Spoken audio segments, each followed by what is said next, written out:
currently the Chief of Musculoskeletal Radiology at the University of Pennsylvania. I've been there for a year and a half. Mm-hmm. Before that, I was at Duke for 13 and a half years. Mm-hmm. And while I was there, I was the Director of Medical Student Radiology Education, as well as a member of the Musculoskeletal section. And during that opportunity to teach medical students became something that I was very passionate about. So I created a radiology textbook to assist with medical student education. Then the relationship with Elsevier really grew, and I was asked to be part of another book that was edited by them, and that's a musculoskeletal MR book, which was very fun to put together with our co-authors, and that book is doing pretty well. Because the relationship with Elsevier is so good, I got tapped to put together another book, and that's a book that's out this RSNA, which is utilizing Fred Netter's drawings, which he's very famous for, obviously, with medical imaging. And we combined that with some state-of-the-art MR imaging. So there are lots of anatomy kind of books out there.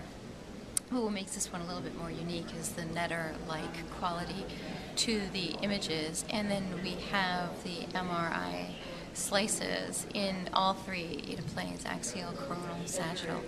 But in addition to sort of just doing the basic T1 weighted kind of imaging, we do the more commonly used protocols. So if you're sitting there at the PACS unit and you see some anatomy that doesn't quite fit with what you're looking at, then this book is basically utilizing probably the sequence that you're looking at and looking down at the book and then being able to correlate it, as opposed to what often happens where you have to extrapolate.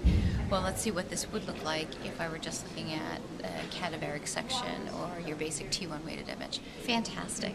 I think a large part of that is they just have really good people that are part of that organization.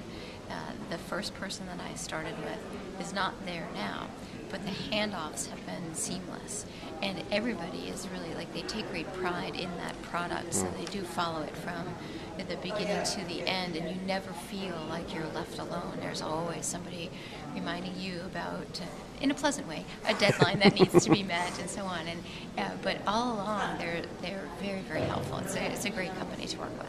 One of the things that I became interested in right before I left Duke and went to Penn is using some of our radiology in preventive medicine.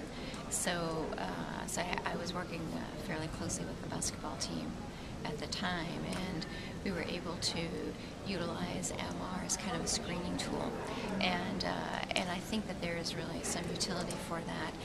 They use it in Europe, for instance, for their soccer players before they sign big contracts. So, so it's probably going to be something that we might see more of, particularly when there's multi-million-dollar contracts that are being signed.